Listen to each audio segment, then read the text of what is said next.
Sa mga gustong kumuha ng appointment sa PSA pero hindi nyo alam kung paano, huwag kang mag-alala dahil sa video na to, ituturo ko sa inyo step by step kung paano tayo makakapag-appointment sa PSA. So let's go! Ang una nyo lang gagawin ay pumunta kayo sa inyong mga Google Chrome at isulat nyo lang dito ang psa.government.ph appointment. So wala pala tayong signal. Lupit naman ito. Open muna natin yung ating mga signal. Then pagka-open nyo yan, sulat nyo, balikan nyo ulit. At titingnan natin kung gagana ba tayo. At eto na nga tayo. Medyo matagal pa rin. Wala pa rin kasing signal. So yun, pumalik na. At ito yung lalabas. So piliin nyo lang dito sa una na to yung Philippine Statistics Authority. Ayan. So piliin natin yan. Then scroll nyo lang pataas. At yun, makikita nyo dito sa harapan na to, click nyo lang tong Civil Registration Services Appointment System. So yan, scroll nyo lang pataas yan. At dito sa pinakababa, ayan, kung gusto nyo basahin mo na to, kasi ituturo sa inyo kung ano yung option na gagawin nyo. Pero kung di na kinakailangan, okay lang na pass mo na kayo. So dito, meron kayong makikita dito sa baba na verify human, you are human. So click na lang natin, then i-agree natin.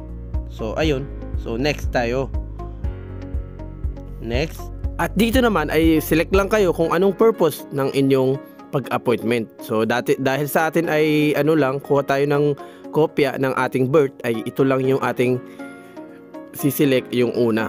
Depende sa inyo kung ano yung purpose ninyo. So next tayo.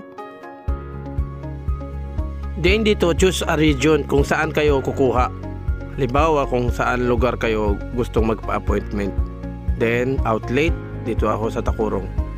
Scroll nyo lang pataas at makikita na dito sa baba yung mga presyo nung babayaran ninyo at anong mga kinakailangan ninyo. Yan po. Scroll nyo lang pataas yan kung hindi na ninyo kailangan pang tignan. Scroll nyo lang pataas at yun, kikita naman dito lahat ng presyo, kung lahat ng price ng inyong mga babayaran. Ayan. Scroll nyo lang pataas. Then next tayo. At dito, kailangan ninyo ng lagyan ng full name kung sino yung taong pinagkakatiwalaan ninyo na kukuha, o kung kayo mismo, di ilagay nyo yung full name niyo dito. Then after nyo mailagay yung full name, scroll nyo lang pataas at kailangan meron kayong updated na email account. At syempre, kasi sa email account na yon, mayroon isesend doon yung system na 6 na OTP. So kinakailangan ninyong ilagay yun dito. Then yung number nila, cellphone number. Then i-agree nyo lang tong sa baba. Then dito, darating na yung OTP na sinend dun sa email nyo mismo. Then saka nyo ilalagay dito. At ganito yung magiging itsura nung email na galing sa kanila. Then kunin nyo lang itong nabilugan na to. Then i-enter nyo dito. Ayan. Then saka nyo ito be-verify kung okay na. At iyon. Then certificate type, birth certificate, ganyan. So ayan, dito relationship, kung kaano-ano natin yung kukuha ng birth certificate. At dahil wala tayo sa Pilipinas, ay pinagkatiwala na lang natin to sa ibang tao. Ay halimbawa, kung tayo ay pumunta doon at hindi natin kaano-ano at walang option dito, ay piliin lang natin tong authorized representative. Pero kung kayo ay isang magulang o ano, piliin nyo lang dito kung ano yung daughter or son, ganyan. Kung magulang ninyo mismo o asawa ninyo, dito ilalagay nyo, or self kung kayo mismo yung kukuha. Intindihan ba? So kapag hindi kayo o hindi kayo kaano-ano, ay itong piliin nyo lang yung authorized representative.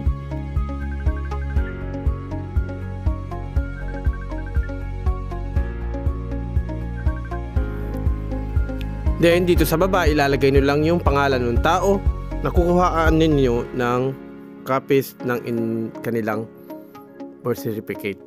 So ilalagay lang natin dito sa baba. Pwedeng 2 or 3 hanggang ilang tao yung kukuhaan ninyo ng copies ng kanilang birth. Then pipill upan nyo lang yung mga pangalan dito, o ilalagay nyo lang yung pangalan ng kukuhaan ninyo ng birth dito. So meron din nakalagay dito na another, kung halimbawa kung 3 o 4 yung kukuhaan ninyo. Then kapag okay na lahat, i-review nyo lang. Then yan, katulad nito, kapag okay na lahat yan, saka nyo pindutin itong next. Then dito ilalagay ninyo kung kailan kayo pupunta doon.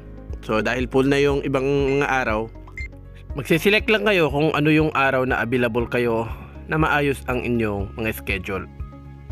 So tandaan niyo kung ano yung nilagay niyo yung schedule, kailangan makarating kayo dito sa mga araw na yon. Then 24, ilagay natin yung 24.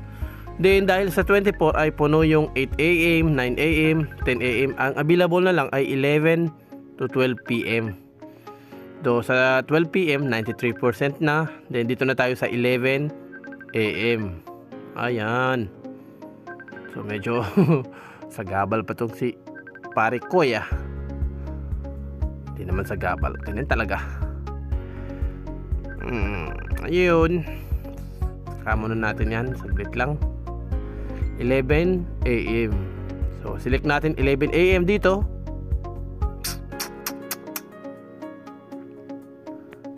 Then next ulit natin. Ayan. So ayun, nakalagay na dyan kung anong oras at anong araw. March 24, 2025. Kapag okay na lahat itong information na to, ay saka niyo click itong confirm.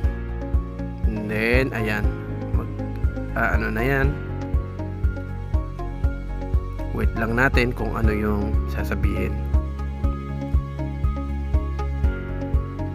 At ayun, you have successfully booked on appointment on NPSA. Ganyan, nakalagay kung kailan, anong oras. Then, next lang natin. At para makakuha tayo ng form, ganito po yung lalabas sa inyong screenshot nyo lang ngayon, baka hanapin sa inyo.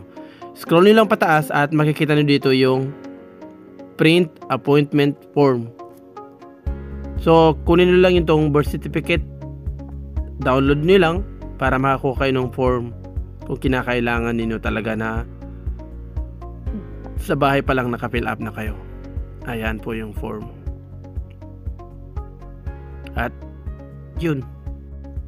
At paalala, kung kayo ay inutusan o nag-utos, kinakailangan na meron kayong authorization letter na galing sa inyo o galing sa taong nag-utos sa inyo. At kapag okay na lahat, ay puntahan lang natin yung email at may matatanggap kayong ganito nakatibayan. So depende na sa inyo kung i-print niyo, kasi mostly tinatanggap naman nila yung screenshot kasi meron naman sila sa monitor nila. So guys, ganun lang kadali ang pag-appointment o pagkuha ng appointment dito sa ating psa.com. PSA.